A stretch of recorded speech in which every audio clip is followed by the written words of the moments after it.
Meus amigos, estamos aqui de novo. Mais um Perspicaz, Ricardo Cunha. Barulho aqui da rua, que tá aqui perto. Olha, eu vou falar hoje sobre um cara muito interessante, que é o Galo de luta. Eu acho uma firmeza aquele cara lá, mano. Porque o cara teve, primeiro que ele teve coragem de fazer um pensamento intrusivo, sem realidade, de todo garoto, pelo menos dos anos 80, que morava ali na região de Santa Mara ali. Por quê? Porque o Borba Gato, eu era moleque, eu passava ali perto do Borba Gato, eu morava ali na Síria, em Santa Maria, eu morava ali. Quando a gente passava perto do Borba Gato, eu ficava horrorizado com aquilo. Principalmente a gente que tem mais tendência de afrodescendente, de indígena, a gente via aquele cara lá, um monstro, né? Uma coisa assustadora. Eu tinha até trauma um pouco de estátua. E eu tinha vontade mesmo de tacar fogo aquilo lá. Lógico que eu não tenho coragem, eu não tenho nem metade da coragem do Galo, que foi lá e enfrentou até cadeia, o cara atitude pra cacete. Mas eu não tenho a coragem que ele tem, não. Eu não aguento cadeia, então não dá pra fazer isso. Mas isso não quer dizer que eu deslegitimize o que ele fez. Eu acho que ele fez um ato pesado, posso considerar até um ato terrorista, mas é um ato que foi assim exemplar no sentido simbologia, revolucionário o Galo. Eu acho que esse que ele fez, esse naquela época lá que ele fez, até deu um destaque para ele, para a militância, a luta dele, foi muito legal. A única coisa que eu acho é que ele ainda não se define bem. Gostaria de vê-lo mais ativo na questão da esquerda. E ele parece que não é muito de esquerda, ele é um cara meio na dele, né?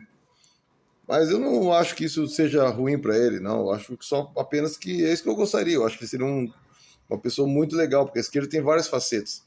Então, se a luta dele fosse mais vinculada à esquerda, seria um lance legal. Mas eu noto que, pelas entrevistas dele lá, ele faz um trabalho com os indígenas, ele tem uma visão bacana. Parece que ele é músico de rap também, ele tem uma parada. Eu não conheço a obra dele, mas pelo que ele fala, parece que ele é artista também, trabalha com rap, uma coisa assim. Mas eu acho que se vinculou muito essa questão dos motoboy também. É legal, o cara é motoboy, só que dava para usar mais esse trabalho dele para outras searas, né? Isso seria mais interessante se caminhasse mais à esquerda para poder utilizar isso de forma. Mas isso é decisão do cara também, não quero aqui dizer o que ele deve fazer, não é nada disso. Eu só estou apenas analisando a figura pública Galo, porque ele mesmo como pessoa eu nem conheço, nunca nem vi na minha frente.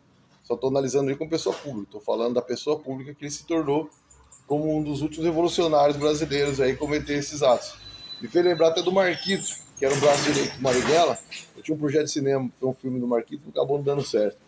A gente montou o set para gravar, filme independente, tentei a lei para o Gustavo também, não aprovou, aí não deu certo. Mas o Marquito era um braço direito do Marighella e ele assassinou o Charles Chandler, né, que foi o comandante o americano no Vietnã. E ele também, um dos aços dele, ele foi lá uma manifestação da ditadura na Praça da Sé e arrancou todos os fios. Ele era um ativista assim, bem terrorista mesmo. Então me lembrou esses caras, né, meu, que vão pela uma causa e cometem um ato assim, bem, né? O do Galo foi interessante, que não machucou ninguém. A gente tem aquele questionamento de ser uma obra de arte. De fato é, né? O escultor não tem culpa, né, meu Deus, do trabalho. Mas esse Bandeirantes aí, ninguém deve comemorar esses caras. Esses caras eram bandidos, cara. Esses caras matavam índio adoidado. Falaram, mas por causa disso evoluiu. Tá, mas podia decidir de outra maneira, sei lá como. O mesmo que não fosse, vai dizer que esses caras eram bonzinhos? Esses caras eram magos, cara. Entendeu? Os indígenas estavam de boa aqui no país. Aqui o país ia continuar do jeito que estava. Hoje todo mundo quer ficar rico para virar índio. Todo mundo fica criticando índio, fica querendo matar índio, mas a hora que ganha dinheiro quer virar índio. Quer ir pro meio do mato, quer ter uma casa confortável no mato, né? Esse que é o problema, a hipocrisia desse povo. Todo mundo quer ganhar dinheiro para virar índio. É isso que acontece. Você não viu lá o Marco Palmeira lá, o ator famoso, rico pra caramba, ele virou índio, tá lá no meio do mato lá. Tô criticando ele não, tô falando que é até interessante, mas todo mundo quer sossego. Você pega desde esses psicopatas aí, do poder aí da Faria Lima até esses magnatas aí, todo mundo quer viver na praia, quer viver na mordomia, não que nem índio. Então o Galo ele tem uma atitude legal, eu acho ele um cara crânio, acho um cara com cabeça, é um revolucionário interessante, fico feliz de ser contemporâneo desse cara. Não estou criticando de forma nenhuma, só estou fazendo essa análise do trabalho dele. Só gostaria mais que ele fosse mais à esquerda mesmo, sabe? Tivesse se posicionasse mesmo. Ele não precisa ser candidato a deputado nem nada. Mas se ele se posicionasse mais como um comunista, como um cara mais à esquerda, acho que seria é legal, porque ele é um cara que demonstra uma força até no diálogo dele, na luta dele, e fortalecendo essa questão da luta de classes seria interessante, porque talvez se até aprendesse mais, compreendesse melhor esse assunto, porque ele é jovem ainda, né? Acho que ele é bem mais jovem do que eu, deve ter uns 30 anos. Mas talvez a gente tem que, talvez se entendesse melhor como funciona isso, talvez um pouco mais de teoria, ele conhece bastante gente intelectualizada, que é revolucionário também, se informasse melhor, ele poderia caminhar mais em direção a isso. Porque até mesmo se ele não fizer isso, a luta dele vai começar a ficar, vai perder força, entendeu? Vai perder força. Você precisa se posicionar, cara. Eu já tinha uma tendência anarquista antes, mas depois você começa a perceber que o anarquismo é uma coisa meio pequeno burguesa, cara. Você tem que se coletivizar e valorizar essa luta de classes para defender a classe operária, porque a burguesia não vai ter conversa, cara. E tudo depende do dinheiro. E a natureza do bagulho, a natureza do capitalismo vai ser sempre essa, a exploração do homem pelo homem. O burguês vai explorar o homem para ganhar dinheiro em cima das costas do coitado. O coitado vai acordar de manhã, vai trabalhar o dia inteiro para manter o luxo do burguês. E vai estar lá Dondoquinha lá com um sapato de 10 mil reais, 20 mil reais, bolsa de 50 mil reais, passeio em Dubai e tudo mais. E o coitado lá se ralando pra caramba, pra trabalhar o dia inteiro no pesado, pra juntar dinheiro pra comer e pagar aluguel, cara. Vivendo uma situação difícil. Tem que acabar. A exploração do homem pelo homem é um mal. E para diminuir essa exploração do homem pelo homem, só vai depender da luta de classe. O Galo sabe disso. Entendeu? Talvez ampliar mais isso, essa luta.